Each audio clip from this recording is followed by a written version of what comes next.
Jesus Christ said, "It is good that I go away."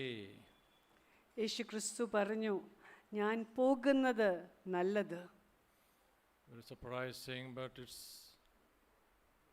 something that we really have to think about. Why did he say that? നമ്മളിങ്ങനെ ചിന്തിക്കുക, യേശു എന്തിനാണ് അങ്ങനെ പറഞ്ഞത് എന്ന് നമ്മൾ ചിന്തിക്കുമ്പം, Because it always seems better that he is there with us, isn't it? നമ്മൾ ചിന്തിക്കുമ്പോൾ യേശു നമ്മുടെ കൂടെ ആയിരിക്കുന്നതല്ലേ നമുക്ക് നല്ലതെന്ന് തോന്നുന്നത്. He could have said, "Well, I have to go, so let me go." യേശു ക്രിസ്തുവിന് പറയാമായിരുന്നു, എനിക്ക് പോകണം, അതുകൊണ്ട് ഞാൻ പോകട്ടെ, എനിക്ക് സമയമായി, അതുകൊണ്ട് ഞാൻ പോകട്ടെ എന്ന് പറയാമായിരുന്നു. He said something more interesting. He said, "It is good that I go." പക്ഷെങ്കിൽ അങ്ങനെയല്ല പറഞ്ഞത്, ഞാൻ പോകുന്നത് നല്ലത്, അതുകൊണ്ട് ഞാൻ പോകുന്നു എന്ന് പറഞ്ഞു. Now we have to really consider that, because you see, most of us, we don't realize what this journey with God really is. ഈ യേശു പറഞ്ഞത് നമ്മൾ ആഴത്തിലൊന്ന് ചിന്തിക്കണം. എന്ന് വെച്ചാൽ ഈ യാത്ര, നമ്മളുടെ മുന്നിലുള്ള യാത്ര എന്തുവാണ് എന്ന് നമ്മൾ അറിയുന്നില്ല പലപ്പോഴും. See, most of the time the disciples were with Jesus most of the time. യേശു ക്രിസ്തു ഈ ലോകത്തിലായിരുന്ന സമയത്ത് ശിഷ്യന്മാർ ഭൂരിപക്ഷ സമയം യേശുവിന്റെ കൂടെ ഉണ്ടായിരുന്നു. Some of them must have even slept with him at nights, and that was the way he was doing his ministry. യേശു ഈ ലോകത്തിലായിരുന്ന സമയത്ത്, ശുശ്രൂഷിച്ച സമയത്ത് ശിഷ്യന്മാർ പലപ്പോഴും കൂടെ അന്തി പാർത്തു യേശുവിന്റെ കൂടെ. But it's very important to realize that, you see, most of the time they did not understand what he was saying. പക്ഷെങ്കിൽ നമ്മൾ മനസ്സിലാക്കണം, യേശു ക്രിസ്തു എന്തുവാ പറഞ്ഞതെന്ന് ഒത്തിരി സമയവും ശിഷ്യന്മാർ മനസ്സിലാക്കിയില്ല. And you see, his presence did not help them, because what was more important was that they understand what he was saying. അവന്റെ സാന്നിധ്യം അവരുടെ കൂടെ അത്യാവശ്യമായിരുന്നു. എന്തെന്ന് വെച്ചാൽ കൂടുതൽ അവന്റെ വാക്കുകൾ ആയിരുന്നു അവർക്ക് ആവശ്യം. This is the same mistake that we can make, my dear friends, in our journey with God. നമ്മളുടെ ദൈവത്തിന്റെ കൂടെയുള്ള യാത്രയിലും നമ്മളും ഇതേപോലെ തെറ്റിൽ ആകിപ്പോയാൻ സാധ്യതയുണ്ട്. Especially in the church service, we think that the most important thing is that we feel the presence of God. സഭ ആരാധന കൂടി വരുമ്പോൾ നമ്മൾ വിചാരിക്കും ഏറ്റവും കാതലായ കാര്യം, പ്രാധാന്യമുള്ള കാര്യം ദൈവത്തിന്റെ സാന്നിധ്യമാണ്. The important thing is that we should really feel good when we go back from a Sunday service. അത് മാത്രമല്ല, ആരാധിച്ചിട്ട് നമ്മൾ തിരിച്ചു പോകുമ്പോഴത്തേക്ക് ഒരു നല്ല ഒരു തോന്നൽ നമ്മൾക്ക് കിട്ടണം. But you realize that he was with them almost all the time, and that still did not benefit with him being them for 3.5 years. നമ്മൾ മനസ്സിലാക്കണം, 3.5 വർഷം ശിഷ്യന്മാർ യേശുവിന്റെ കൂടെ ഉണ്ടായിരുന്നു. പക്ഷെങ്കിൽ അവർ ആ സാന്നിധ്യം കൊണ്ട് അവർ നന്മ അനുഭവിച്ചില്ല. What was more important was that something should have happened inside them as they heard his words. അവന്റെ സാന്നിധ്യം അവർ അനുഭവിക്കുന്നതിനേക്കാട്ടിലും കൂടുതലായിട്ട് അവർക്ക് പ്രാധാന്യമുള്ളത് യേശുവിന്റെ വചനം അവരുടെ ഉള്ളിൽ ഒരു ക്രിയ ചെയ്യണം എന്നുള്ളതായിരുന്നു. This was why he told them, "It is good that I go away." അതുകൊണ്ടാണ് യേശു ക്രിസ്തു പറഞ്ഞത്, ഞാൻ പോകുന്നത് നല്ലത്. Because the words that I speak to you, they are spirit and they are life. എന്ന് വെച്ചാൽ ഞാൻ പറയുന്ന വാക്കുകൾ അത് ആത്മാവാണ്, അത് ജീവനാണ്. Well, I was with you for some time, Jesus Christ says. യേശു ക്രിസ്തു പറയുന്നു, ഞാൻ നിങ്ങളുടെ കൂടെ കുറച്ചുനാൾ ഉണ്ടായിരുന്നു. But I was always there with you from the beginning of time. ഞാൻ സമയം തുടങ്ങിയ സമയം തൊട്ടേ, ആദി തൊട്ടേ ഞാൻ നിങ്ങളുടെ കൂടെ ഉണ്ടായിരുന്നു. And even if I am going away right now, ഞാൻ ഇപ്പോൾ നിങ്ങളുടെ വിട്ട് ഞാൻ പോകുവാണെങ്കിലും, but even then I am still not going away actually. പക്ഷെങ്കിൽ വാസ്തവം എന്ന് പറഞ്ഞാൽ ഞാൻ ഇപ്പം പോകുന്നു എന്ന് പറഞ്ഞു പോയാലും ഞാൻ വാസ്തവം ആയിട്ടും ഞാൻ പോകുന്നില്ല.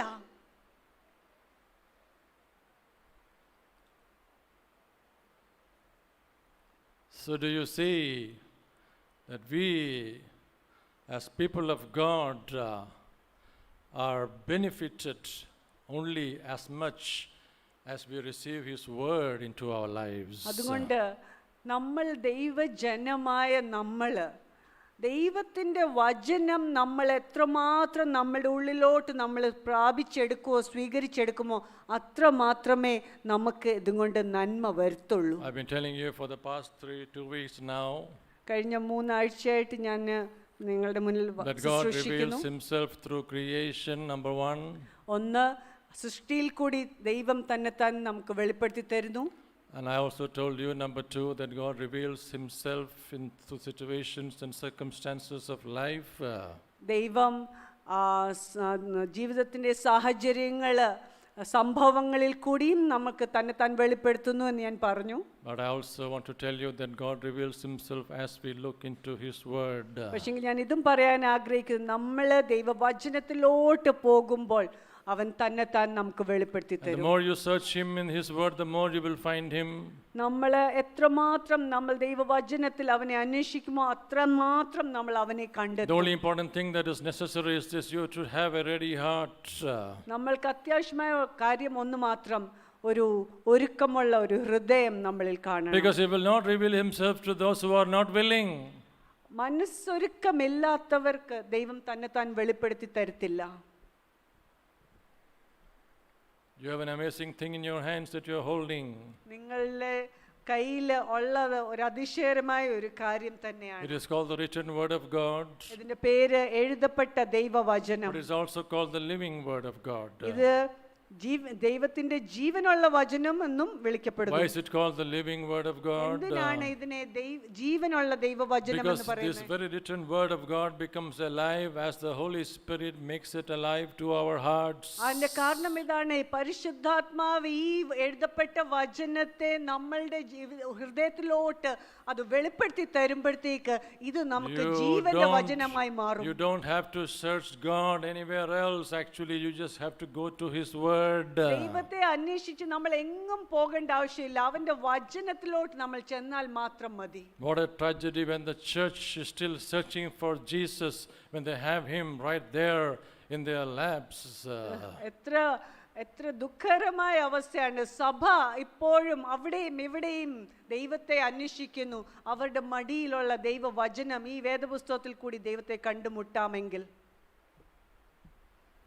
It is good that I go away, he said. യേശുക്രിസ്തു പറഞ്ഞു, ഞാൻ പോകുന്നത് നിങ്ങൾക്ക് നല്ലത്. Because what is important is not my physical presence. യേശു പറയുവാണ്, എൻ്റെ ആ ശാരീരിക സാന്നിധ്യമല്ല നിങ്ങൾക്ക് പ്രാധാന്യം. What is important is what are you hearing. കാതലായ കാര്യം ഇതാണ്, നിങ്ങൾ എന്ത് കേൾക്കുന്നു.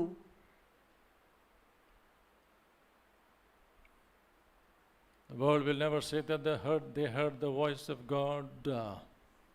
The world will never say that they heard the voice of God. ദൈവത്തിന്റെ ശബ്ദം കേട്ടു, ഞങ്ങൾ കേട്ടു എന്ന് ലോകം വിളിച്ചു പറയത്തില്ല. Even when he spoke from heaven one day.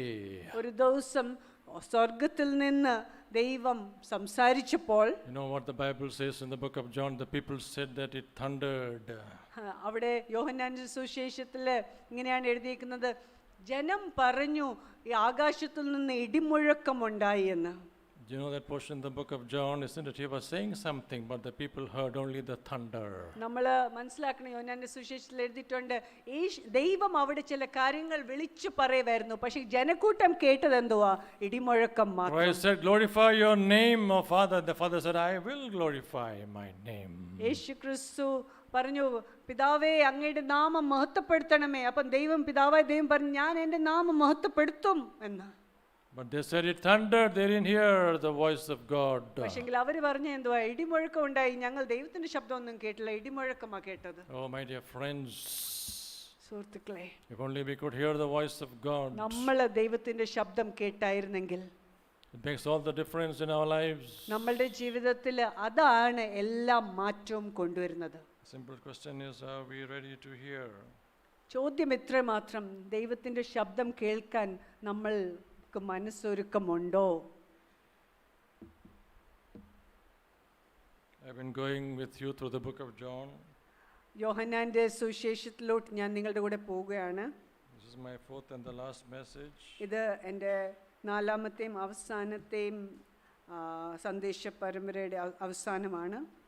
I was going from here and there. I was not taking you to any particular portion as such. യോഹന്നാന്റെ സുവിശേഷത്തിൽ നിന്ന് ഒരു ക്രമത്തിൽ ഞാൻ ഒരറ്റത്തുനിന്ന് കൊണ്ടുപോകല്ലായിരുന്നു, അല്ലെങ്കിൽ ഒരു പ്രത്യേക വചനമോ ഒരു ഭാഗമോ നോക്കിയതല്ല, അങ്ങൊന്നും ഇങ്ങൊന്നും പലതും നിങ്ങളെ കാണിക്കുമായിരുന്നു. It's a very, very deep book because John is intentionally trying to show us something. ഈ യോഹന്നാൻ്റെ സുവിശേഷം വളരെ ആഴത്തിലുള്ള ഒരു പുസ്തകമാണ്. എന്ന് വെച്ചാൽ യോഹന്നാൻ ലക്ഷ്യം വെച്ച് നമ്മളെ ചിലത് കാണിച്ചു തരാൻ Matthew, Mark, ആഗ്രഹിക്കുന്നു. and Luke were showing us the story of Jesus as it happened.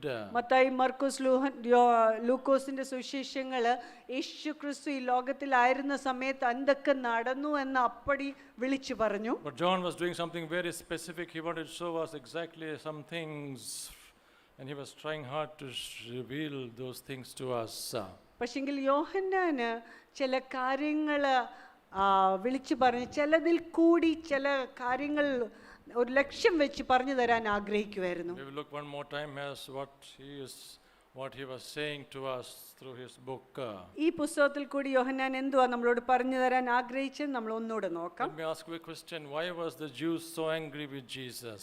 ഞാനൊരു ചോദ്യം ചോദിക്കട്ടെ. യഹൂദന്മാര് യേശുവിനോട് എന്തിനായിരുന്നു ഇത്രമാത്രം ദേഷ്യപ്പെട്ടിരുന്നേ?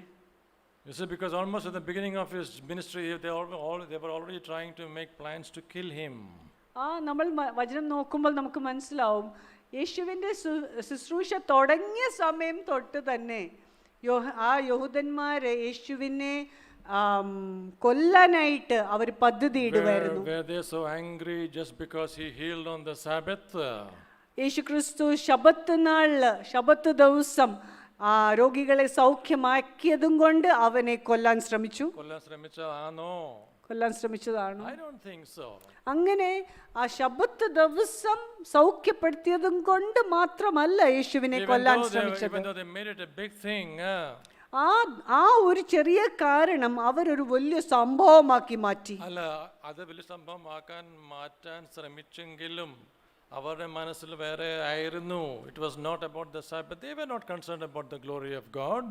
അവര് ശബത്ത് നാള് അതിന് വലിയ പ്രാധാന്യമൊന്നും ഇല്ലായിരുന്നു. പക്ഷെങ്കിൽ അവര് നമ്മൾ മനസ്സിലാക്കേണ്ടത് ദൈവത്തിന്റെ മഹത്വത്തിന് പോലും അവർ പ്രാധാന്യം കൊടുത്തില്ല. You see, it was something else altogether. They were just using certain things, but there was something else altogether. Why they were so angry? അവര് ദേഷ്യമായിരുന്ന യേശുവിനോട് ദേഷ്യപ്പെട്ടിരുന്ന സമയത്ത് അവരുടെ മനസ്സിൽ വേറെ ചില കാര്യങ്ങൾ. The first answer must be because the darkness was being exposed every time Jesus Christ was here on earth. യേശു ക്രിസ്തു ഈ ലോകത്തിലായിരുന്ന സമയത്ത് മുഴുവനും ഇരുട്ടിനെ വെളിപ്പെടുത്തി ഇരുട്ടിന്റെ മേഖലയെ തുറന്ന് കാണിക്കുന്നു. There was no need even for him to perform his miracles because he was light, and wherever he went the light revealed the darkness.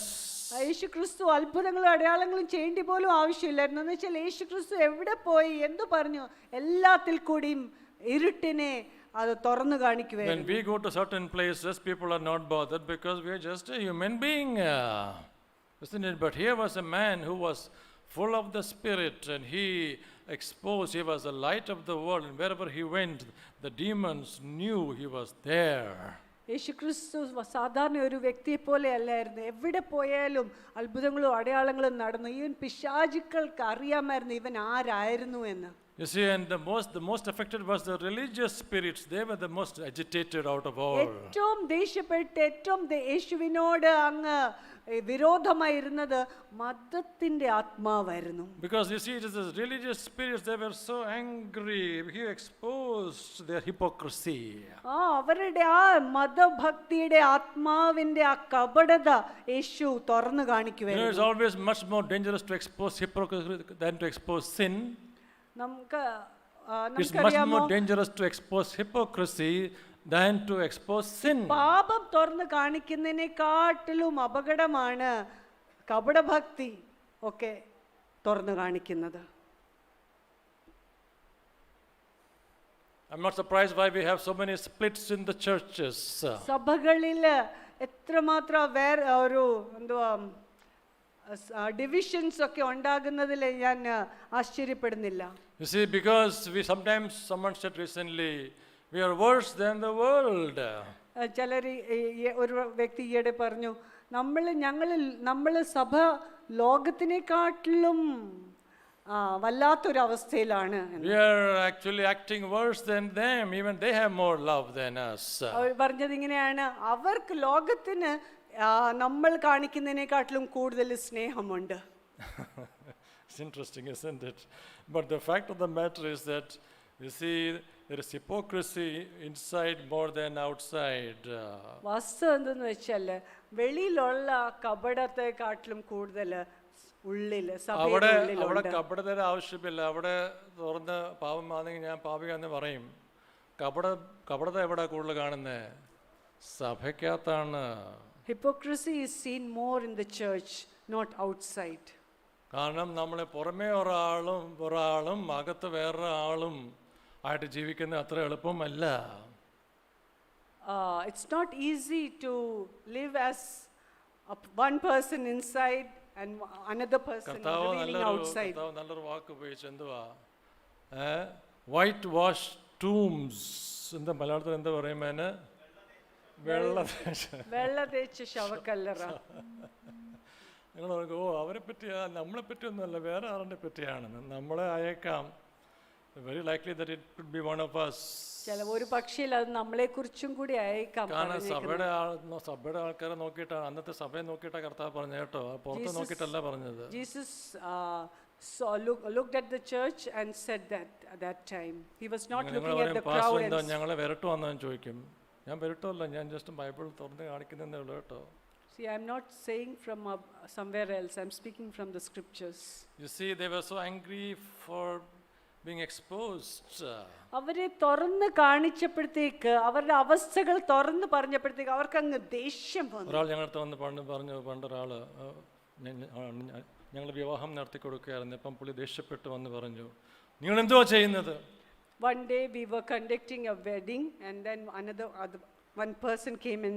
He was very furious and he said this, what are you people doing here? എന്തു പറ്റി സഹോദര? What happened? അതെ, നിങ്ങളെ മണവാളൻ ഇടത്തെ സൈഡിലും മണവാട്ടി വലത്തെ സൈഡിലും നിർത്തി. എന്തുവാ നിങ്ങൾക്ക് അറിയത്തില്ലേ? എന്തുവാ അത് കാണിക്കുന്നത്? What are you doing? The problem is, look, the groom is sitting on the right side and the bride is sitting on the left side. Sure. What are you doing? Don't you know? He said. ഇതാണ് സഭയിലുള്ള വെല്ലുവിളി. We don't even know what we ought to be angry for. എന്തിന് നമ്മൾ ദേഷ്യപ്പെടണം എന്ന് പോലും നമുക്കറിയില്ല. എന്തിനൊക്കെ ദേഷ്യപ്പെടണം എന്ന് പോലും നമുക്ക് അറിയില്ല. You know, there's something worse that was happening when Jesus Christ was around. യേശു ക്രിസ്തു ഈ ലോകത്തിലായിരുന്നപ്പോൾ വളരെ ദുഃഖകരമായ ചില കാര്യങ്ങൾ നടന്നു. More than just the hypocrisy, something else was happening. കപടഭക്തി തുറന്നു കാണിച്ചു എന്ന് മാത്രമല്ല, അതിനേക്കാട്ടിലും ആഴത്തിൽ ചില കാര്യങ്ങൾ നടക്കുമായിരുന്നു. Listen carefully, please. ശ്രദ്ധിച്ചു കേൾക്കണേ. And this affects all of us. ഇത് നമ്മളെ എല്ലാരെയും ബാധിക്കുന്ന കാര്യമാണ്. When he was here, he was threatening their way of life. ഇവിടെ യേശു ആയിരുന്ന സമയത്ത്, ഈ ലോകത്തിലായിരുന്ന സമയത്ത്, യേശു അവരുടെ ജീവിത ശൈലി, ജീവിത രീതിയെ തന്നെ വെല്ലുവിളിക്കുമായിരുന്നു. They were afraid that they would lose what they had. അവർക്കുള്ളതും നഷ്ടപ്പെട്ടു പോകുമോ എന്ന് ഉള്ള ഭയം അവർക്കുണ്ടായിരുന്നു. You know, the Jewish leaders were living very comfortably because even though they were under the Roman Empire, they still had their own kingdom. ഈ യഹൂദ നേതാക്കന്മാര് അവർ റോമാ സാമ്രാജ്യത്തിന് കീഴിൽ ആയിരുന്നെങ്കിലും ഈ യഹൂദ നേതാക്കന്മാർ അവർ നല്ല സുഖത്തിൽ ജീവിച്ച ഒരു കാലമായിരുന്നു. The Romans gave them their own king. They had King Herod who ruled over them, so they didn't have to have much trouble with the Roman Empire. They had their own king ruling over them. യഹൂദന്മാർക്ക് റോമാ സാമ്രാജ്യം അവരുടെ തന്നെ യഹൂദന്മാരുടെ തന്നെ രാജാവിനെ വരെ വെക്കാനായിട്ട് അവർക്ക് അനുവാദം കൊടുത്തു. All that they had to do was to pay taxes on time to the Roman Empire. That's all. ഇത്ര മാത്രം ചെയ്താൽ മതി. സമയം റോമാ സാമ്രാജ്യത്തിന് ചുങ്കം കൊടുക്കണം, ടാക്സ് അടയ്ക്കണം. They had their own king. King Herod was ruling over them. അവരുടെ സ്വന്തം രാജാവ് ഉണ്ടായിരുന്നു. ഹെരോദ് രാജാവ് അവരെ വാണ സമയം. But here came a person and they became very afraid. പക്ഷെങ്കിൽ ഇവിടെ ദാ ഒരാൾ വന്നിരിക്കുന്നു. ആ ആളെ എല്ലാവരും ഭയപ്പെട്ടു. Why were they afraid? Because the people began to say, here is the Messiah, the king of the Jews. ഈ ഒരു വ്യക്തി കടന്നു വന്നപ്പോഴത്തേക്ക് എല്ലാവരും പേടിക്കാൻ തുടങ്ങി. കാരണം എന്തുവാ? ഇതാ മെഷിയ വന്നിരിക്കുന്നു, യഹൂദന്മാരുടെ രാജാവ് And you എന്ന് know, പറയാൻ the തുടങ്ങി. religious leaders at that time became very threatened because if there was another king, there would be a big problem for them. യഹൂദ നേതാക്കന്മാർക്ക് പ്രശ്നം പേടിച്ചത് എന്തിനാണെന്നറിയാമോ? അവർക്ക് പ്രശ്നങ്ങൾ വരാൻ തുടങ്ങി എന്തെന്നറിയാമോ? വേറൊരു രാജാവ് വരുവാണെങ്കിൽ അവരുടെ അവസ്ഥ മാറും. Because soon the Romans will hear about this. റോമ സാമ്രാജ്യത്തിലുള്ളവര് അത് ഇതൊക്കെ കേൾക്കും. And they knew that this king was not willing to submit to Caesar, this new king called Jesus. ഈ പുതിയ രാജാവ്, യേശു എന്ന് പറഞ്ഞ രാജാവ്, അത് സീസർ കൈസറിനോട് കീഴ്പ്പെടത്തില്ല എന്ന് അവർക്ക് മനസ്സിലായി. So they became very afraid, what we will lose all our status now.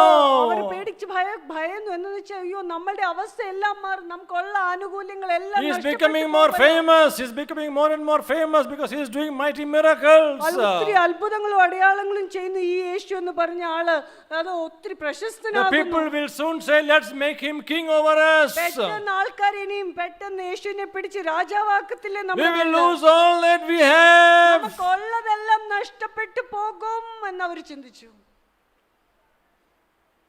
My dear friends, the biggest problem when we follow Jesus is this: for each one of us, we will be threatened because we think we will lose what we have. നമ്മൾ യേശുവിനെ പിൻഗമിക്കുമ്പോൾ നമ്മൾക്കുമുള്ള ഭീഷണി ഇതാണ്. നമ്മൾ വിചാരിക്കും നമ്മൾക്കുള്ളത് നമ്മളിൽ നിന്നും നഷ്ടപ്പെട്ടു പോകുമോ എന്ന്. Oh, my dear friends, this is our biggest fear. നമ്മളുടെ ഏറ്റവും വലിയ ഭയം ഇതാണ്. We want to be secure in the way we live.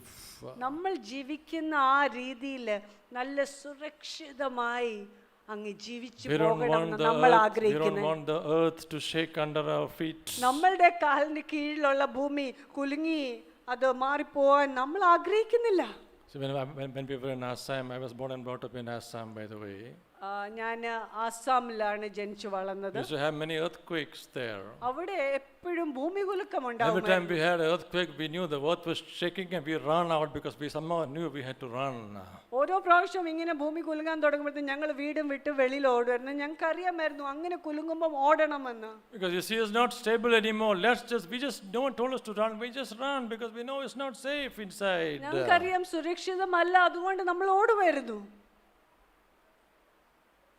When the earth shakes under your feet, my dear friends, we think that we lose everything.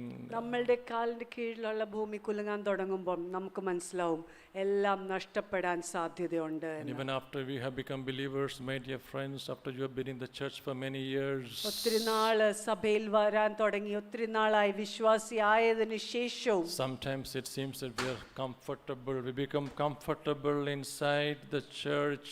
നമ്മൾ പലപ്പോഴും സഭയ്ക്കുള്ളിൽ അങ്ങ് സുഖിച്ച് ആസ്വദിച്ച് അങ്ങ് Because ഇരുന്ന് God has പോകുന്ന blessed അവസ്ഥകള്. us. God has blessed us. അപ്പൊ നമ്മൾ പറയും ദൈവം എന്നെ ഞങ്ങളെ How can അനുഗ്രഹിച്ചതല്ലേ. we give up what we have? It is a blessing from God. ഇതൊക്കെ ദൈവത്തിന്റെ അനുഗ്രഹമല്ലേ, ഇതൊക്കെ എന്തിന് നമ്മൾ വിട്ടുകൊടുക്കണം? God told Abraham, take your son, your only son. ദൈവം അബ്രഹാമിനോട് പറഞ്ഞു, നിന്റെ മകൻ, നിന്റെ ഏക മകനെ നീ The one whom you love. നീ സ്നേഹിക്കുന്ന നിന്റെ He is മകനെ. not 1 year, 2 year old, 3 year old, by the way. God അവൻ told അന്ന് him. 2 വയസ്സോ 3 വയസ്സോ ഉള്ളവനല്ലായിരുന്നു. He is 12-year-old young boy now. 12 വയസ്സുള്ള യുവാവ്, ഒരു ചെറുപ്പക്കാരനായ ഒരു കുഞ്ഞായിരുന്നു, They പയ്യനായിരുന്നു. knew all about their son Isaac, Abraham and his wife. അബ്രഹാമും സാറായും അവർക്ക് രണ്ടുപേർക്കും ഇസഹാക്കിനെ കുറിച്ച് നന്നായിട്ട് They അറിയാമായിരുന്നു. had him for 12 years. 12 വർഷം അവനെ വളർത്തി. I'm sure that God had the right time when he asked Abraham for his son. ദൈവം അബ്രഹാമിനോട് അവന്റെ മകനായ ഇസഹാക്കിനെ ചോദിച്ചപ്പോൾ ദൈവത്തിന്റെ മനസ്സിൽ ഇത് ശരിയായ സമയമാണ് എന്ന് Because he would നന്നായിട്ട് seem അറിയാമായിരുന്നു. closest to them when he is 12-year-old. ആ 12 വയസ്സായപ്പോഴത്തേക്ക് മാതാപിതാക്കളോട് ഏറ്റവും അടുത്തിരുന്ന ഒരു Not പ്രായമായിരുന്നു. old enough for him to leave the house and go. Not old enough to leave the house and ആ go. 12 വയസ്സായപ്പം വീട് വിട്ട് വെളി പോകാൻ പ്രായമായില്ല. Not young enough for them to not know about him. They began to love him dearly. He was 12-year-old. ഒത്തിരി ചെറുത്, അവന്റെ ചിന്തകൾ ഞങ്ങൾക്ക് അറിയത്തില്ല എന്ന് പറയാൻ പോലുമല്ല. ആ 12 വയസ്സായി അവനെ അറിയാമായിരുന്നു ആ Give മാതാപിതാക്കൾ. him to me, God says. ദൈവം പറയുക, അവനെ എനിക്ക് താ.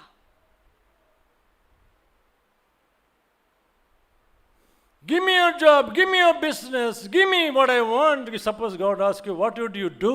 നിങ്ങളോട് അഥവാ ദൈവം ചോദിക്കുക, നിങ്ങൾക്കുള്ള ആ ജോലി, ആ ബിസിനസ്, നിങ്ങൾക്കുള്ളത് എനിക്ക് തരാൻ എന്ന് ദൈവം നമ്മളോട് പറയുവാണെങ്കിൽ എന്തായിരിക്കും നമ്മളുടെ പ്രതികരണം? I am here just to challenge you, my dear friends. I know when I speak to myself also. ഞാൻ നിങ്ങളെ വെല്ലുവിളിക്കുവാണ് സുഹൃത്തുക്കളെ. പക്ഷെങ്കിൽ ഞാൻ സംസാരിക്കുമ്പോൾ ഞാൻ നിങ്ങളോട് മാത്രമല്ല സംസാരിക്കുന്നത്, ഞാൻ എന്നോടും കൂടിയാണ് സംസാരിക്കുന്നത്. Oh God, help us that we don't become too comfortable with your blessing. കർത്താവേ, അങ്ങയുടെ അനുഗ്രഹം കൊണ്ട് ഞങ്ങളങ്ങ് ഉറച്ച് തൃപ്തിയായി ഉറച്ചിരുന്നു പോകാൻ അനുവദിക്കരുതേ. If only we knew, my dear friends. സുഹൃത്തുക്കളെ, നമ്മൾ വാസ്തവം എന്തുവാണെന്ന് അറിഞ്ഞായിരുന്നെങ്കിൽ. Another thing I want to point out to you from the book of John is this. യോഹന്നാന്റെ സുവിശേഷത്തിൽ നിന്ന് വേറൊരു കാര്യം ഞാൻ ചൂണ്ടിക്കാണിക്കാൻ ആഗ്രഹിക്കുന്നത് The ഇതാണ്. big difference between someone who is weak in the faith and someone whose faith is false. ഒരു വ്യക്തി അവൻ്റെ വിശ്വാസത്തിൽ അവൻ ബലഹീനനാണ് എന്നുള്ള വ്യക്തിയും ഒരു തെറ്റായ വിശ്വാസമുള്ള വ്യക്തിയും തമ്മിൽ വ്യത്യാസം ഉണ്ട് സുഹൃത്തുക്കളെ. You see, now suppose you're inside your car. ഒന്ന് ചിന്തിച്ചേ, നിങ്ങൾ നിങ്ങളുടെ കാറിന്റെ ഉള്ളിൽ ഇരിക്കുക. The windows are all up and there is a fly inside the car. ആ കാറിന്റെ ഉള്ളിൽ നിങ്ങൾ ജനലെല്ലാം അടച്ചിരിക്കുവാണ്. എന്നിട്ട് ആ കാറിന്റെ ഉള്ളിൽ ഒരു ഈച്ച. You try hard to fly out, isn't it? ആ ഈച്ച നമ്മൾ എന്ത് ചെയ്യും? തട്ടി ഇങ്ങനെ മാറ്റാൻ Put all the windows down and go out. നമ്മൾ എന്ത് ചെയ്യും? ജനലെല്ലാം തുറന്ന് ആ ഈച്ചയെ തട്ടി The പുറത്ത്. more you try to send it out, the more it does not go, isn't it? നമ്മള് More you try, more you don't succeed. നമ്മൾ എത്ര മാത്രം ശ്രമിച്ചാലും നമ്മൾ ജയിക്കത്തില്ല. Because you see, sometimes a person who is weak in the faith doesn't know that he is free. ഇതിന്റെ കാരണം എന്തെന്നറിയാമോ?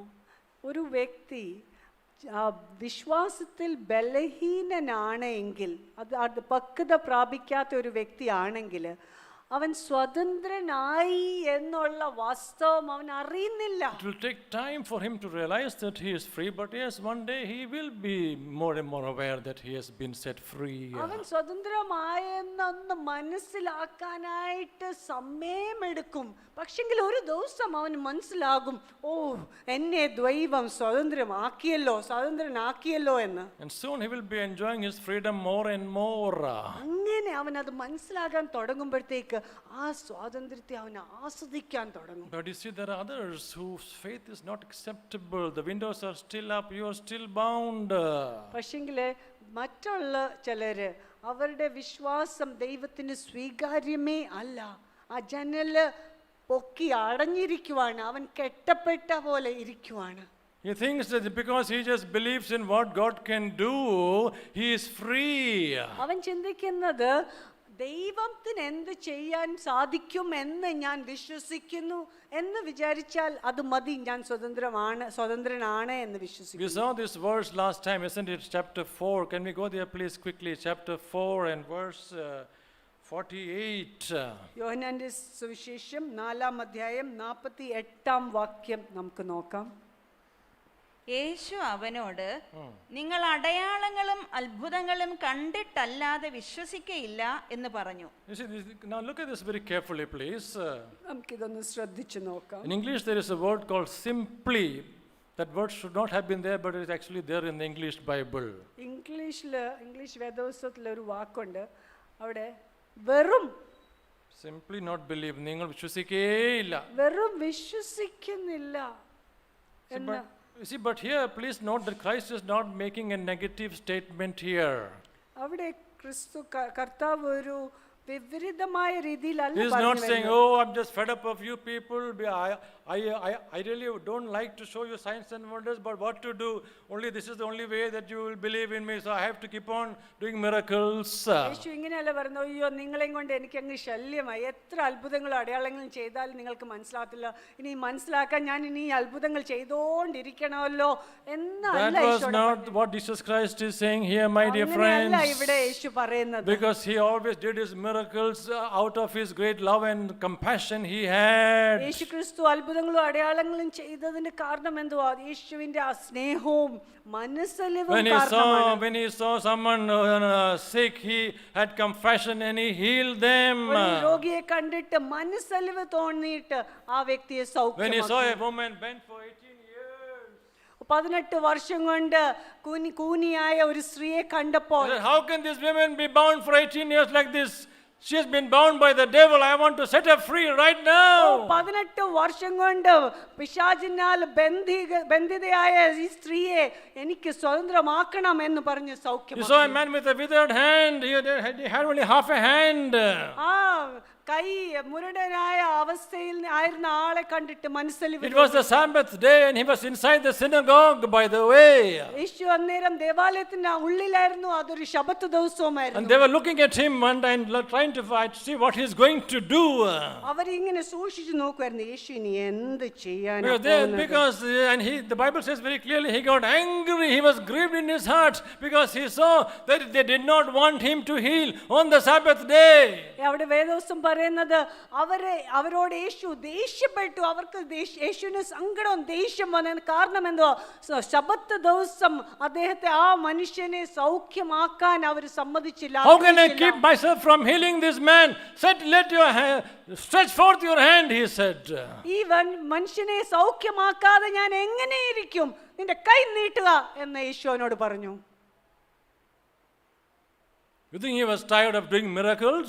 യേശു ക്രിസ്തു അത്ഭുതങ്ങൾ ചെയ്ത് അങ്ങ് ക്ഷീണിച്ചിരിക്കുവാണെന്ന് നിങ്ങൾ Of course കരുതുന്നു? not. അല്ല, അങ്ങനെയല്ല. He was just pointing to our weakness, my dear friends.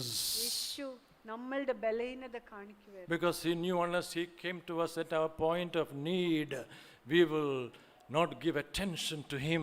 യേശുവിനെ അറിയാമായിരുന്നു, നമ്മളുടെ ആവശ്യത്തിന്റെ തലത്തിലോട്ട് യേശു വന്നില്ല എങ്കിൽ നമ്മൾ യേശുവിനെ ശ്രദ്ധിക്കത്തില്ല. And he always came to us in our point of need. നമ്മളുടെ ആവശ്യത്തിന്റെ മേഖലയിൽ എപ്പോഴും യേശു ഇറങ്ങി വരുന്ന ദൈവം. He never said, I will touch your soul, I will not touch your body. നിങ്ങൾ എന്താ വിചാരിക്കും? നിങ്ങളുടെ ആത്മാവിനെ സ്പർശിക്കും, നിങ്ങളുടെ ശരീരത്തെ സ്പർശിക്കത്തില്ല എന്നാണോ? Of course not. അങ്ങനെയല്ല. I want to come to you at your point of need. നിങ്ങളുടെ ആവശ്യത്തിന്റെ ആ മേഖലയിൽ അതിന്റെ മേൽ ഞാൻ ഇറങ്ങി വരാം. You have a problem, I will come to you at that particular time of your need. നീ ഒരു പ്രശ്നത്തിലാകുന്ന ആ സമയത്ത് ആ ആവശ്യത്തിന്റെ മുഖത്ത് നിൽക്കുമ്പോൾ ഞാൻ ഇറങ്ങി വരാമെന്നായി. Because I know that's the only way I can get your attention. I am the God who wants to bless you in your body, soul and spirit. ദൈവം പറയുവാണ്, ഞാൻ നിന്നെ ദേഹം ദേഹി ആത്മാവിൽ അനുഗ്രഹിക്കാൻ ആഗ്രഹിക്കുന്ന ദൈവമാണ്. ഞാൻ ഇറങ്ങി വന്ന് നിന്നെ അനുഗ്രഹിക്കുക തന്നെ ചെയ്യും. See, and that's why we need to do things to society outside, my dear friends. അതുകൊണ്ടാണ് സുഹൃത്തുക്കളെ സമൂഹത്തിൽ ഇറങ്ങി പ്രവർത്തിക്കേണ്ട ആവശ്യം. When we want to serve, when we ask for volunteers for agape, all of us should become volunteers. ശുശ്രൂഷിക്കാനായിട്ട് അഗാപ്പയിൽ കൂടി ശുശ്രൂഷിക്കാനായിട്ട് വോളണ്ടിയേഴ്സിനെ ആവശ്യപ്പെടുമ്പോൾ ഞാൻ ചിന്തിക്കുന്നു, നിങ്ങൾ എല്ലാവരും, because we have to meet with people at their point of need. എന്നുവെച്ചാൽ നമ്മൾ ആൾക്കാരുടെ ആവശ്യത്തിന്റെ ആ തലത്തിൽ അവരെ കണ്ടുമുട്ടേണ്ടിയവർ നമ്മളാണ്. They are not going to come inside the church and say, touch my soul. അവര് ലോകം സഭയ്ക്കുള്ളിൽ കടന്നു വന്നിട്ട് എന്റെ ദേഹിയെ ഒന്ന് തൊടണമേ എന്ന് അവർ പറയത്തില്ല.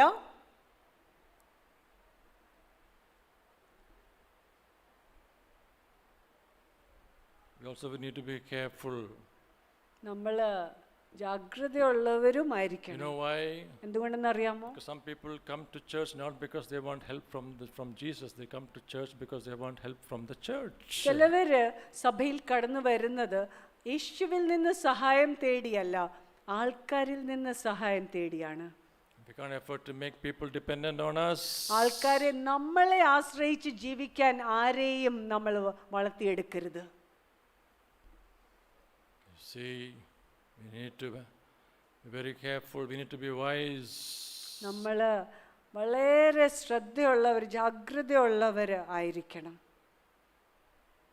That's where I believe spiritual gifts are of such great importance, because God can use spiritual gifts among us. So people will begin to see it is not them, but it is Jesus. അതുകൊണ്ടാണ് ആത്മീയ വരങ്ങളുടെ ആവശ്യം സഭയുടെ ഉള്ളിൽ. ആൾക്കാർ കാണാൻ തുടങ്ങും, ഓ ഇത് മനുഷ്യനല്ലല്ലോ, യേശു ആണല്ലോ ചെയ്യുന്നത് എന്ന് അവർക്ക് മനസ്സിലാവും.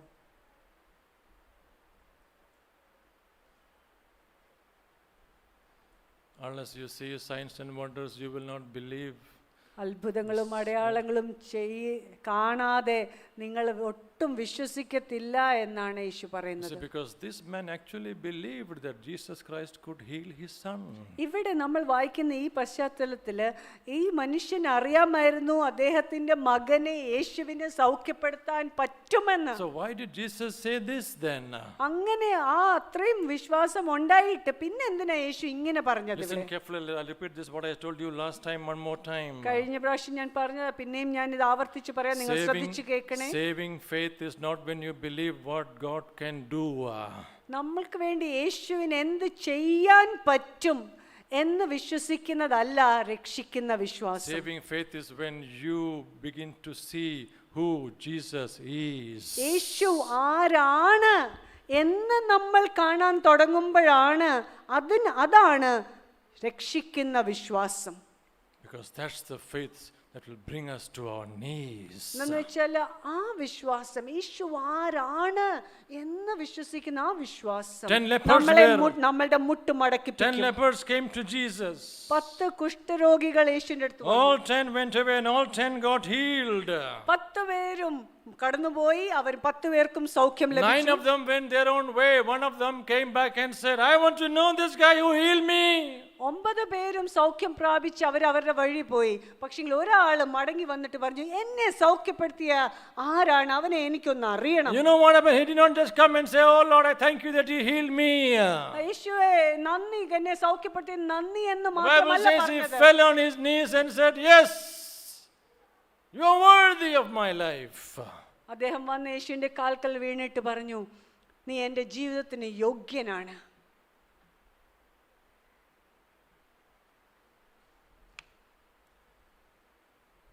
This man, after he heard that Christ healed him healed his son on the exact hour, it says he believed. He really believed. അവിടെ എഴുതിയിരിക്കുന്നത് ഏത് നാഴികയിലാണ് ആ മകന് സൗഖ്യമായെന്ന് അവൻ ചോദിച്ച് മനസ്സിലാക്കിയതിനു ശേഷം അപ്പോൾ അവൻ വിശ്വസിച്ചു എന്ന് അവിടെ പിന്നെ പറയുന്നുണ്ട്. He saw something that he did not see before. ഓ, അപ്പോൾ നേരത്തെ കാണാത്ത ചില കാര്യം അവൻ കണ്ടു എന്നാണ് അവിടെ മനസ്സിലാക്കേണ്ടത്. Please, my dear friends, let me ask you this question. Who do you think Jesus is? സുഹൃത്തുക്കളെ, ഞാൻ നിങ്ങളോട് ഈ ചോദ്യം ചോദിക്കട്ടെ, യേശു ആരാണെന്നാ നിങ്ങൾ പറയുന്നത്? You may be coming to church for many years now. നിങ്ങൾ കുറേ വർഷം കൊണ്ട് സഭയിൽ കടന്നു But one വരുന്നവരായിരിക്കും. way you may leave and you may go away from here because you got transferred. You are out of this place. ഒരു ദിവസം നിങ്ങൾക്ക് ജോലി മാറ്റം വന്ന കാരണം നിങ്ങൾ ട്രാൻസ്ഫർ ആയി കൊല്ലം വിട്ടു പോയേക്കും. All that we want to ask you is this simple question. പക്ഷെങ്കിൽ ഈ ഒരു ലളിത ചോദ്യം മാത്രം ഞാൻ നിങ്ങളോട് ചോദിക്കട്ടെ. Do you know who he is? യേശു ആരാണെന്ന് നിങ്ങൾ അറിയുന്നോ? Do you know enough to have bowed your knee to him? നിങ്ങളുടെ മുട്ട് മടക്കുന്ന തലത്തില് നിങ്ങൾക്ക് യേശുവിനെ അറിയാമോ?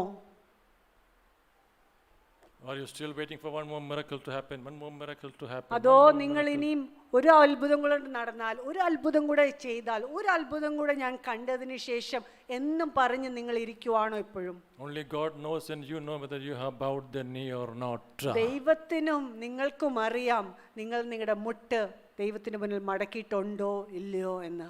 None of us can know that. നമ്മൾക്ക് ആർക്കും മറ്റുള്ള Because ഒരു we all വ്യക്തിയെ look കുറിച്ച് അറിയാൻ പറ്റില്ല. we all look so nice when we come to church, isn't സഭയിൽ it? കടന്നു വരുമ്പോൾ നമ്മളെല്ലാവരും എത്ര നല്ല രീതിയിൽ നല്ല മനോഹരമായിട്ടിരിക്കുന്നു.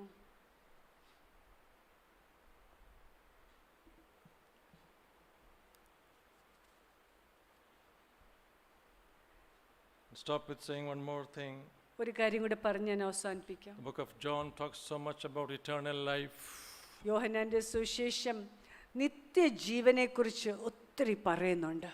So many times it says, he who believes has eternal life. If you believe in the Son, you will have eternal life. എത്ര പ്രാവശ്യം ആവർത്തിച്ച് പറയുന്നു, വിശ്വസിക്കുന്നവന് നിത്യജീവനുണ്ട്, പുത്രനിൽ വിശ്വസിക്കുന്നവന് നിത്യജീവനുണ്ട് എന്ന്. You see, we have to know very clearly that how this works out. ഇത് എങ്ങനെയാണ് ഇത് പ്രാവർത്തികമാക്കണ്ടേ എന്ന് നമ്മൾ Because most of us അറിയേണ്ടതായിട്ടുണ്ട്. think that the moment we believe in Jesus, we get a big box called eternal life. നമ്മൾ ചിന്തിക്കുന്നത് എന്തെന്നറിയാം, നമ്മൾ യേശുവിനെ വിശ്വസിക്കുന്ന ആ നിമിഷം ഒരു വലിയ പെട്ടി നമുക്ക് കിട്ടും. പെട്ടി എന്തോന്നറിയാമോ? നിത്യജീവൻ. Amazon delivery has come. ഓ, ആമസോൺകാർ വന്നു, നമുക്കൊരു സാധനം പാഴ്സൽ തന്നു. Big packet. വലിയ പാഴ്സലാ കിട്ടിയത്. Eternal life. എന്തോന്നറിയാം? നിത്യജീവൻ. Free gift from heaven. സ്വർഗത്തിൽ നിന്ന് സൗജന്യദാനം. Enjoy. ആസ്വദിക്കുക. You see, of course it's a free gift. തീർച്ചയാണ് അത് സൗജന്യദാനം തന്നെയാണ്. But you see, we have to know more clearly how we work it out in our lives. പക്ഷെങ്കിൽ നമ്മളുടെ ജീവിതത്തിൽ ഇതെങ്ങനെ പ്രാവർത്തികമാക്കണമെന്ന് നമ്മൾ മനസ്സിലാക്കേണ്ട അത്യാവശ്യമാണ്. First of all, please note that we cannot divorce eternal life from God Himself. ആദ്യം നമ്മൾ മനസ്സിലാക്കേണ്ടത് ഈ നിത്യജീവനും ദൈവവും ഇത് രണ്ടും വേർതിരിച്ച് മാറ്റാൻ നമുക്ക് What does പറ്റില്ല. John chapter 17 tell us in verse 3? യോഹന്നാൻ 17:3 എന്താണ് എഴുതിയിരിക്കുന്നത്? You should be knowing this verse by heart. It's a very important verse, by the way. യോഹന്നാൻ 17:3 നമുക്ക് കാണാപ്പാഠം അറിയാമായിരിക്കും. I challenge people in this church, please memorize certain scriptures. ഇന്ന് ഞാൻ സഭയെ വെല്ലുവിളിക്കുവാണ്, ചില വാക്യങ്ങൾ നിങ്ങൾ കാണാപ്പാഠം പഠിക്കണം. Please. ദയവ് ചെയ്ത് ഞാൻ അപേക്ഷിക്കുവാണ്. At least in this church, you know the importance of the word of God. ഈ സഭയിലെങ്കിലും നിങ്ങൾ ദൈവവചനത്തിന്റെ പ്രാധാന്യം നിങ്ങൾ മനസ്സിലാക്കണം. And don't just think Sunday service is enough for you. ഞായറാഴ്ചത്തെ ആരാധന മതി എനിക്ക് എന്ന് നിങ്ങൾ ഒരിക്കലും You need to ചിന്തിക്കരുത്. meditate on the word of God. നിങ്ങൾ സ്വന്തമായിട്ട് ദൈവത്തിന്റെ വചനം You need ധ്യാനിക്കേണ്ടതായിട്ടുണ്ട്. to chew on it. This has to become our food. ഇത് നമ്മൾ ഈ ദൈവവചനം അയവിറക്കണം. ഇത് നമ്മളുടെ ഒരു ഭക്ഷണമായി ആഹാരമായി മാറണം. John 17 verse 3 says, this is eternal life. യോഹന്നാൻ 17:3 ഇത് പറയുന്നു, ഏകസത്യ ദൈവമായ നിന്നെയും നീ അയച്ചിരിക്കുന്ന യേശുക്രിസ്തുവിനെയും അറിയുന്നത് തന്നെ നിത്യജീവനാകുന്നു. It is to know God and to know whom He has sent. ഏകസത്യ ദൈവത്തെ അറിയുന്നതും ദൈവം അയച്ചവനെ അറിയുന്നതും ആണ് So you see, നിത്യജീവൻ. the more we know God, the more we are tasting of eternal life. അപ്പോൾ നമ്മൾ മനസ്സിലാക്കണം, നമ്മൾ ദൈവത്തെ എത്രമാത്രം അറിയുമോ, കൂടുതൽ അറിയുമോ, അത്രമാത്രം കൂടുതൽ നമ്മൾ നിത്യജീവൻ It is ആസ്വദിക്കും. not a gift apart from God. ഇത് ദൈവത്തിൽ നിന്ന് വേർതിരിക്കപ്പെട്ട Because He is offering us Himself. എന്ന് വെച്ചാൽ ദൈവത്തെ തന്നെ നമ്മൾക്ക് And He's saying, the more you know me, the more you are tasting of eternal life. ദൈവം പറയുവാണ്, നിങ്ങൾ എന്നെ എത്രമാത്രം അറിയുമോ അത്രമാത്രം നിങ്ങൾ നിത്യജീവൻ ആസ്വദിക്കും. But again, please note carefully, അവിടെ നിങ്ങൾ ശ്രദ്ധിച്ചു നോക്കണ്ടേ, there is a work for us to do. അവിടെ നമ്മൾക്ക് ചെയ്യേണ്ട ഒരു പ്രവൃത്തിയുണ്ട്. It's not just a bell ringing and you getting hold of that eternal life as a box. ആ ഒരു വലിയ ദാനമായിട്ട് ഒരു സംഭവം നമ്മുടെ കയ്യിൽ അങ്ങ് ദൈവം തരുക എന്നുള്ളതല്ല. It's so sad because I've seen, we all pray, isn't it, like this, oh God, fill me, let your life flow in me. നമ്മളൊക്കെ പ്രാർത്ഥിക്കാറുണ്ട്, ദൈവമേ എന്നെ നിറയ്ക്കണമേ, നിറച്ചാട്ടെ, അങ്ങയുടെ ജീവൻ എന്നിലോട്ട് അങ്ങ് ഒഴുകട്ടെ. And we don't realize that something needs to happen first. പക്ഷെങ്കിൽ നമ്മൾ മറന്നു പോകുന്നു, ആ പ്രാർത്ഥിക്കുന്നതിന് മുമ്പേ ചില കാര്യങ്ങൾ There is നടക്കേണ്ടതായിട്ടുണ്ട്. work that needs to happen. നമ്മൾ ചെയ്യേണ്ട ഒരു പ്രവൃത്തിയുണ്ട്. Look at verse 6 and chapter 6 and verse 27. 6-ാം അധ്യായം, യോഹന്നാൻ 6-ാം അധ്യായം 27-ാം വാക്യം നോക്കാം. യോഹന്നാൻ 6:27. നശിച്ചു പോകുന്ന ആഹാരത്തിനായിട്ടല്ല, നിത്യജീവങ്കിലേക്ക് നിലനിൽക്കുന്ന ആഹാരത്തിനായിട്ട് തന്നെ പ്രവർത്തിപ്പിൻ. Madi. So you have to literally work, just like you're working for food here on earth. You have to work to taste more of eternal life. ഇവിടെ ഈ ഭൂമിയിൽ നിങ്ങൾ ആഹാരത്തിനു വേണ്ടി നിങ്ങൾ അധ്വാനിച്ച് വേല ചെയ്യുന്നത് പോലെ നിത്യജീവന് വേണ്ടിയും പ്രവർത്തിക്കണം, അധ്വാനിക്കണമെന്നാണ് അവിടെ എഴുതിയേക്കുന്നത്. How many of you sit at home and get your rice with someone rings the bell and says, here is your rice and here is your beef and here is your chicken? എത്ര പേര് നിങ്ങൾ വീട്ടിലിരുന്നാൽ മതി, നിങ്ങളുടെ വീട്ടിൽ അരിയ്, ചിക്കന്, ഇറച്ചി എല്ലാം ഇങ്ങനെ കൊണ്ടുവന്നുകൊണ്ടിരിക്കുക. We had Peter coming to our house last week. He was saying, I get up at 4 o'clock in the morning because I need to go and do my work. ഞാൻ പീറ്റർ കഴിഞ്ഞ ദിവസം ഞങ്ങളുടെ വീട്ടിൽ വന്നിട്ട് പറഞ്ഞു, രാവിലെ 4 മണിക്ക് ഞാൻ എഴുന്നേക്കും. എന്ന് വെച്ചാൽ എനിക്ക് രാവിലെ എഴുന്നേറ്റ് ജോലിക്ക് പോകേണ്ടതായിട്ടുണ്ട്. Working hard for food കഠിനാധ്വാനം down here on earth. Eternal life, you think, oh, just open your eyes and just pray and here it comes. നമ്മൾ എന്നിട്ട് നിത്യജീവൻ പ്രാപിക്കാനായിട്ട് നമ്മൾ എന്ത് ചിന്തിക്കും? ഓ, കണ്ണ് തുറന്ന് ഇങ്ങനെ കൈ വിരിച്ച് പ്രാർത്ഥിച്ചാൽ മതി, ഇങ്ങനെ വന്നോളൂ. Oh God, fill me. ദൈവമേ എന്നെ നിറച്ചാട്ടെ. Somewhere, oh Lord, do something. ഓ ദൈവമേ, എന്തെങ്കിലും ഒന്ന് ചെയ്യേ, എപ്പോഴെങ്കിലും എവിടെയെങ്കിലും എന്തെങ്കിലും ഒന്ന് ചെയ്യേ ദൈവമേ. My dear friends, if only you knew how God is willing, if you are willing to work with him. ദൈവത്തിന്റെ കൂടെ നമ്മൾ പ്രവർത്തിക്കാൻ നമുക്ക് മനസ്സുണ്ടെങ്കിൽ എത്രമാത്രം നമ്മളെ അനുഗ്രഹിക്കാൻ ദൈവം ആഗ്രഹിക്കുന്നു, മനസ്സൊരുക്കമുള്ളവനാണ് നമുക്ക് മനസ്സിലാവും. What is the work that we need to do? അപ്പോൾ നമ്മൾ പ്രവർത്തിക്കേണ്ട പ്രവൃത്തി എന്താണ്? Let's go to chapter 12 and verse 25. യോഹന്നാൻ 12:25 നമുക്ക് നോക്കാം. What is the context behind this verse? ആ വാക്യത്തിന്റെ പശ്ചാത്തലം എന്താണ്? Some Jews, some Greeks came to see Jesus.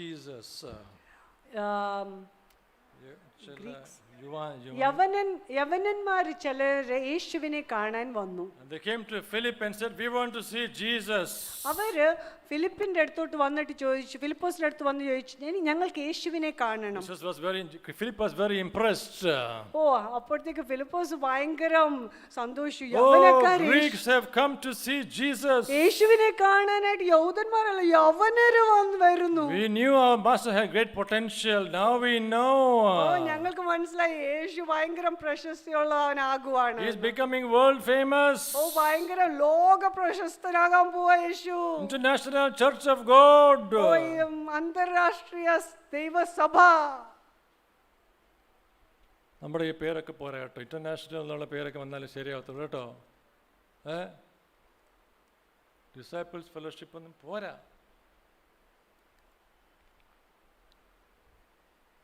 Oh, our Lord is becoming famous. ഓ, യേശു ഞങ്ങളുടെ കർത്താവ് ഭയങ്കര പ്രശസ്തനാകുവാണ്. And Philip ran to bring to his brother Andrews. Philipose പെട്ടെന്ന് ഓടി അവന്റെ സഹോദരന്റെ അടുത്തോട്ട് പോയി. Andrews and Philip ran to Jesus. അന്ത്രയോസും ഫിലിപ്പോസും കൂടെ എന്ത് ചെയ്തു? യേശുവിന്റെ അടുത്തോട്ട് ഓടിച്ചെന്നു. And they said, Lord, some Greeks have come to see you. പറഞ്ഞു, ഈ കർത്താവേ, ഓ, യവനരായ ചില ആൾക്കാർ അങ്ങേ കാണാൻ വന്നിരിക്കുന്നു. Jesus Christ always spoils the mood, isn't it? യേശു ക്രിസ്തു എപ്പോഴും ഈ ആഹാരത്തില് പ്രശ്നം. ചക്കയല്ലോ, എന്തോ പാറ്റ. ചോറിൽ കഞ്ഞിയിൽ പാറ്റ ഇടുന്ന ഒരു പ്രവൃത്തി യേശുവിലുണ്ട്. യേശു ചെയ്യുന്ന പ്രവൃത്തി. The hour has come for the Son of Man to be glorified, he says. Verse 23. 23-ാമത്തെ വാക്യം. യേശു അവരോട് ഉത്തരം പറഞ്ഞത്, മനുഷ്യപുത്രൻ തേജസ്കരിക്കപ്പെടുവാനുള്ള നാഴിക വന്നിരിക്കുന്നു. ആമേൻ ആമേൻ, ഞാൻ നിങ്ങളോട് പറയുന്നു, കോതമ്പ് മണി നിലത്ത് വീണ് ചാകുന്നില്ല എങ്കിൽ അത് തനിയേ ഇരിക്കും, ചത്തു എങ്കിലോ വളരെ വിളവുണ്ടാകും. തൻ്റെ ജീവനെ സ്നേഹിക്കുന്നവൻ അതിനെ കളയും. ഇഹലോകത്തിൽ തൻ്റെ ജീവനെ പകയ്ക്കുന്നവൻ അതിനെ നിത്യജീവനായി സൂക്ഷിക്കും. Oh, please, my dear friends, listen carefully. നിങ്ങൾ ശ്രദ്ധിച്ചു കേൾക്കണേ. What is this verse saying? ഈ വാക്യം എന്താണ് പറയുന്നത്? What is the work that we need to do? നമ്മൾ ചെയ്യേണ്ട പ്രവൃത്തി എന്താണ്? It says here, he who loves his life will lose it. അവിടെ എഴുതിയിരിക്കുന്നത് തൻ്റെ ജീവനെ സ്നേഹിക്കുന്നവന് അവൻ ജീവനെ നഷ്ടപ്പെടുത്തും. But he who hates his life will begin to see more of eternal life. തൻ്റെ ജീവനെ കൂടുതലായിട്ട് പകയ്ക്കുന്ന ഇങ്ങനെ സ്വയത്തെ ത്യജിക്കുമോ അത്രമാത്രം ദൈവം നമ്മളെ നിത്യജീവനാൽ അനുഗ്രഹിക്കാൻ മനസ്സുള്ളവനാണ്. There's no other way, my dear friends. സുഹൃത്തുക്കളെ, ഇതല്ലാതെ വേറെ The വഴിയില്ല. way to go up is first to go down. മേളിലോട്ട് കയറി പോകാനായിട്ടുള്ള വഴി ആദ്യം നമ്മൾ താഴോട്ട് പോകണം.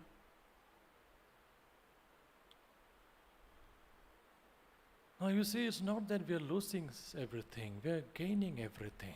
നമ്മൾ അയ്യോ എല്ലാം നഷ്ടപ്പെട്ടു പോയി എന്നല്ല, പക്ഷേ വാസ്തവം എന്തെന്ന് വെച്ചാൽ നമ്മൾ എല്ലാം നേടുവാണ്. Jesus Christ says, if you have lost one, you will get 100-fold. യേശു ക്രിസ്തു പറഞ്ഞ നിനക്ക് ഒരെണ്ണം നഷ്ടപ്പെട്ടു പോയാൽ 100 മേനി നിനക്ക് If you lost one father or one mother, you will get 100 mothers and 100 fathers. നിനക്ക് ഒരു അമ്മ നഷ്ടപ്പെട്ടാൽ 100 അമ്മയും 100 അപ്പന്മാരെയും പിതാക്കന്മാരെയും നിനക്ക് ലഭിക്കും എന്നാണ് യേശു പറഞ്ഞത്.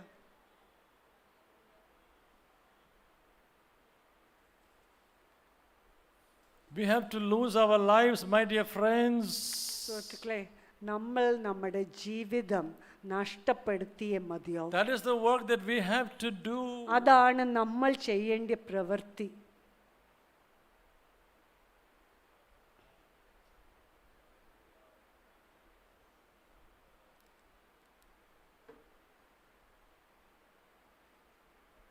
You may say, what do you mean, Pastor?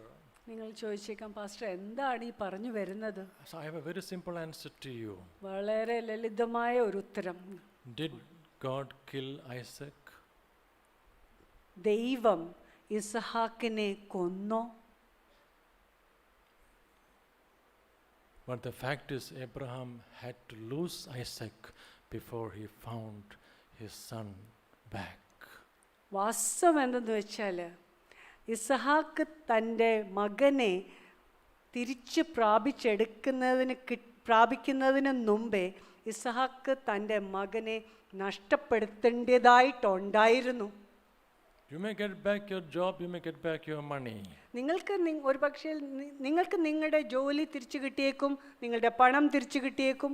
But if you have not lost it to Jesus, പക്ഷെങ്കിൽ നിങ്ങൾ അത് യേശുവിന് വേണ്ടിയായിട്ട് നഷ്ടപ്പെടുത്തിയില്ല if you എങ്കിൽ, are trying hard to keep it because of your smartness, നിങ്ങളുടെ മേന്മയും കഴിവും കൊണ്ട് നിങ്ങൾക്കുള്ളതിനെ പിടിച്ചു വെക്കാനായിട്ട് ശ്രമിക്കുവാണെങ്കിൽ, one day you will lose it all and you will lose Jesus also along with it. Lose Jesus also. അങ്ങനെയാണെങ്കിൽ നിങ്ങൾ അതിനെ പിടിച്ചു വെക്കാൻ നോക്കുവാണെങ്കിൽ ഒരു ദിവസം ഇത് നിങ്ങളുടെ നഷ്ടപ്പെട്ടു പോവും. അത് മാത്രമല്ല, നിങ്ങൾക്ക് യേശുവും നഷ്ടപ്പെടും. Because you will never taste of Jesus if വെച്ചാൽ you are not denying yourself. നിങ്ങൾ നിങ്ങളെ തന്നെ ത്യജിക്കുന്നില്ല എങ്കിൽ നിങ്ങൾ യേശുവിനെ ആസ്വദിക്കത്തില്ല, രുചിക്കത്തില്ല. I'll close with this one more verse, please. ഒരു വാക്യം കൂടി നോക്കി നാം അവസാനിപ്പിക്കാം. Christ was coming to the end of his life here on earth. യേശു ഈ ഐഹിക ജീവിത കാലം അവസാനിക്കുന്ന ആ സമയത്ത്, And you see, he said like this. യേശു ഇങ്ങനെ പറയുന്നു. Judas, just in verse chapter 13, 13-ാം അധ്യായം, Judas just betrayed him and walked away. അവിടെ നമ്മൾ കാണുന്നത് ജൂദ യേശുവിനെ തള്ളിപ്പറഞ്ഞിട്ട് അവൻ കടന്നുപോയി. And here the time has come for Christ to go to the cross. യേശു ക്രൂശിൽ പോകാനുള്ള സമയമായി. There are many things he could have told them during that time. ആ സമയത്ത് ഒത്തിരി കാര്യം യേശുവിന് വേണമെങ്കിൽ പറയാമായിരുന്നു അവരോട്. So because he could have told them, yes, you see, I'm going to be there with you. He could have comforted them with many things about himself. യേശു ക്രിസ്തുവിന് അവരോട് ഒത്തിരി ആശ്വാസത്തിന്റെ വാക്കുകൾ പറയാമേ, ഞാൻ നിങ്ങളുടെ കൂടെ ഉണ്ട്, ഞാൻ വിടത്തില്ല എന്നൊക്കെ യേശുവിന് പറയാമായിരുന്നു. But look at what he says, something in between of all these. ഇതിന്റെ നടുവിൽ യേശു അവരോട് ശിഷ്യന്മാരോട് എന്താ പറഞ്ഞെന്ന് നമുക്കൊന്ന് നോക്കാം. Read from verse 31, please, of chapter 13. യോഹന്നാൻ 13-ന്റെ 31-ാം വാക്യം തൊട്ട് നോക്കാം. അവൻ പോയ ശേഷം യേശു പറഞ്ഞത്, ഇപ്പോൾ മനുഷ്യപുത്രൻ മഹത്വപ്പെട്ടിരിക്കുന്നു, ദൈവവും അവനിൽ മഹത്വപ്പെട്ടിരിക്കുന്നു. ദൈവം അവനിൽ മഹത്വപ്പെട്ടിരിക്കുന്നു എങ്കിൽ ദൈവം അവനെ തന്നിൽ തന്നെ മഹത്വപ്പെടുത്തും, ക്ഷണത്തിൽ അവനെ മഹത്വപ്പെടുത്തും.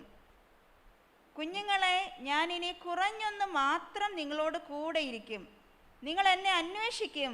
ഞാൻ പോകുന്ന ഇടത്ത് നിങ്ങൾക്ക് വരുവാൻ കഴിയുകയില്ല എന്ന് ഞാൻ യഹൂദന്മാരോട് പറഞ്ഞതുപോലെ ഇന്ന് നിങ്ങളോടും പറയുന്നു.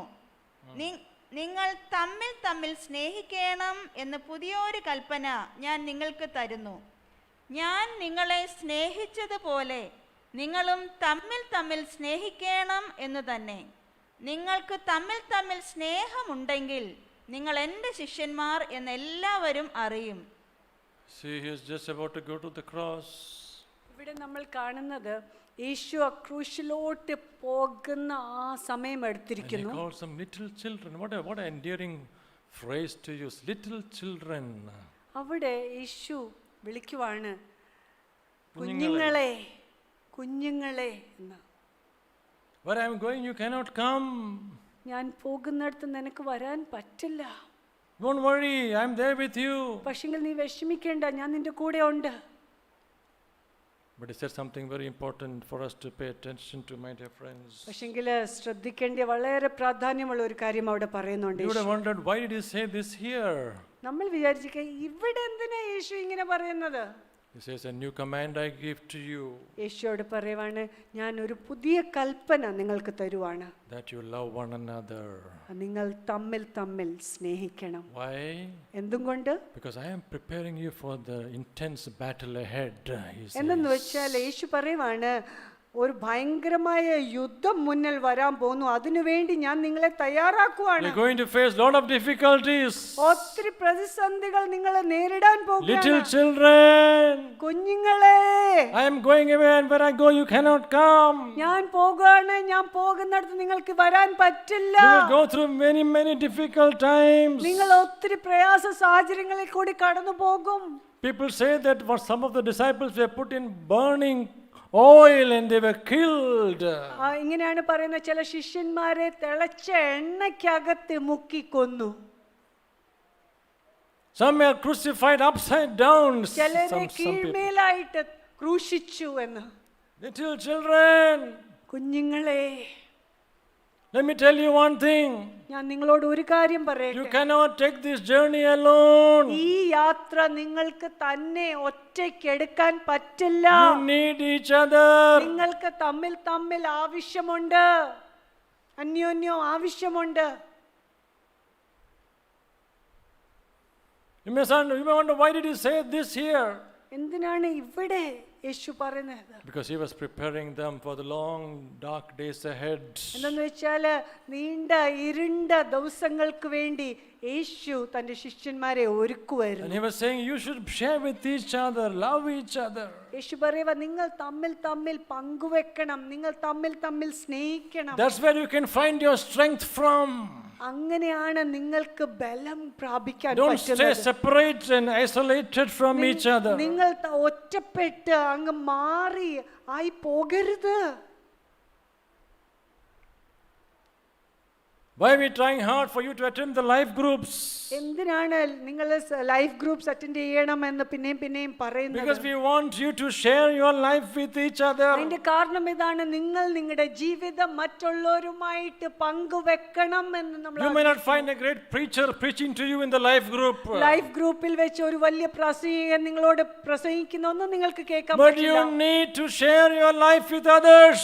നിങ്ങൾ പക്ഷെങ്കിൽ നിങ്ങൾ നിങ്ങളുടെ ജീവിതം മറ്റുള്ളവരുമായിട്ട് പങ്കുവെച്ചേ That's the മതിയാവൂ. way God has ordained, my dear friends, for us to grow in strength.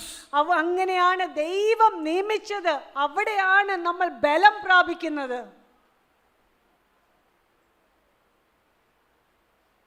You think it's not important?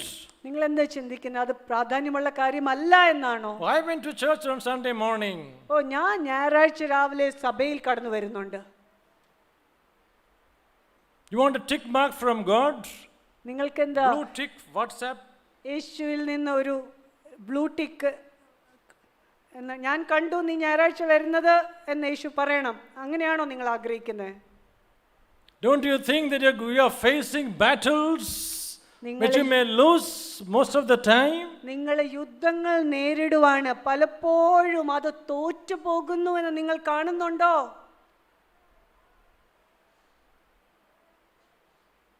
Oh God, help us. കർത്താവേ, ദൈവമേ, ഞങ്ങളെ സഹായിക്കണമേ. You think it's all about us, church leaders? നിങ്ങൾ എന്താ ചിന്തിക്കുന്നത്? ഇതെല്ലാം church ലീഡേഴ്സിനെ കുറിച്ചാണ് പറയുന്നതെന്നാണോ? Even if you are not here, God can bless you anyway. You need each other. Church leaders ആരുമേ ഇവിടെ ഇല്ല എങ്കിലും ദൈവം സഭയെ, ജനത്തെ അനുഗ്രഹിക്കും. നമ്മൾക്ക് തമ്മിലാണ് ആവശ്യമുള്ളത്. We are not the connection to God. Church leaders അല്ല നമ്മളും ദൈവവുമായിട്ടുള്ള നമ്മളെ There is കണ്ണിപ്പിക്കുന്നത്. no pope in the church, my dear friends. സുഹൃത്തുക്കളെ, സഭയിൽ പോപ്പ് ഇല്ല, മാർപ്പാപ്പമാരില്ല. At least in the real church. വാസ്തവമായിട്ടുള്ള സഭയിൽ ഇല്ല.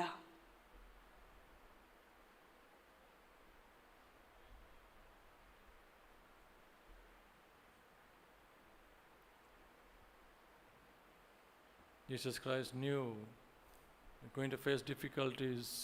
യേശു ക്രിസ്തുവിനെ അറിയാമായിരുന്നു നമ്മൾ കഷ്ടതകൾ, പ്രയാസങ്ങൾ നേരിടാൻ പോവുകയാണെന്ന്. And he says, without each other you cannot stand. യേശു പറയുവാണ്, നിങ്ങൾക്ക് തമ്മിൽ അന്യോന്യമില്ലെങ്കിൽ നിങ്ങൾക്ക് നിൽക്കാൻ പറ്റില്ല.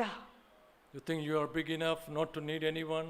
നിങ്ങൾ എന്താ ചിന്തിക്കുന്നത്? നമ്മളോട് ചോദിക്കുക, നിങ്ങൾക്ക് വേറെ ആരുടെയും ആവശ്യമില്ല എന്നാണോ നിങ്ങൾ ചിന്തിക്കുന്നത്? My dear friends, the least among us can be the greatest blessing to this church. സുഹൃത്തുക്കളെ, ഞാൻ പറയട്ടെ, നമ്മളിൽ ഏറ്റവും ചെറിയവൻ ആയിരിക്കും ഈ സഭയിൽ ഏറ്റവും അനുഗ്രഹമായി തീരാൻ പോകുന്നത്. Come, let's pray.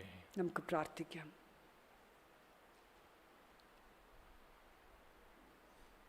Father, we bless you for this time. പിതാവേ, ഈ സമയത്തിനായിട്ട് ഞങ്ങൾ അങ്ങേ സ്തുതിക്കുന്നു. You are not a favorite of anyone.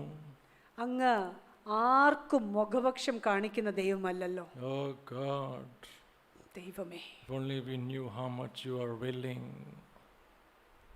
അങ്ങ് എത്രമാത്രം മനസ്സൊരുക്കമുള്ളവനാണ് എന്ന് ഞങ്ങൾ വാസ്തവമായിട്ടും അറിഞ്ഞായിരുന്നെങ്കിൽ. Jesus. യേശുവേ, Oh Jesus. യേശുവേ. Thank you, Father. Help us. Help us. It's not just that we want your presence, we want you to do a work in our lives. അങ്ങയുടെ സാന്നിധ്യം ഞങ്ങൾക്ക് വേണമെന്ന് മാത്രമല്ല കർത്താവേ, അങ്ങ് ഞങ്ങളുടെ ജീവിതത്തിൽ ഒരു പ്രവൃത്തി ചെയ്യണമേ. Because that is what you came here on earth for. എന്താണെന്ന് വെച്ചാൽ അതിനു വേണ്ടിയാണല്ലോ യേശുവേ അങ്ങ് ഈ ലോകത്തിൽ വന്നത്. Not just to make us feel good, but to make us more like yourself. ഞങ്ങൾക്ക് നല്ലത് തോന്നാനായിട്ടല്ലല്ലോ, മറിച്ച് ഞങ്ങളെ കൂടുതൽ അങ്ങേപ്പോലെ ആക്കാനാണല്ലോ. If only we could say this, oh Lord. ഞങ്ങൾ ഇതൊന്ന് കണ്ടായിരുന്നെങ്കിൽ ദൈവമേ. Oh, the short time we have here on earth, oh Lord, help us. ഞങ്ങള് to surrender our lives to you, to deny ourselves and to follow you. കർത്താവേ, ഞങ്ങൾ ഈ ലോകത്തിലായിരിക്കുന്ന ചുരുക്ക ദിവസങ്ങള് ഞങ്ങൾ തന്നെത്താൻ ത്യജിച്ച് അങ്ങേ അനുഗമിക്കുന്നവരായി ആകാൻ ഞങ്ങളെ സഹായിക്കണമേ. Prepare us for the times ahead. ഞങ്ങളുടെ മുന്നിലുള്ള ദിവസങ്ങൾക്ക് വേണ്ടി അങ്ങ് ഞങ്ങളെ Help ഒരുക്കണമേ. us to love each other. തമ്മിൽ സ്നേഹിക്കാൻ ഞങ്ങളെ May സഹായിക്കണമേ. we serve the world and bring glory to Jesus. ലോകത്തെ സേവിച്ച് ശുശ്രൂഷിച്ച് ദൈവമേ അങ്ങേക്ക് മഹത്വം കൊണ്ടുവരുന്നവരായി ഞങ്ങളാകട്ടെ. In Jesus' name we pray. യേശുവിൻ്റെ നാമത്തിൽ ഞങ്ങൾ പ്രാർത്ഥിക്കുന്നു.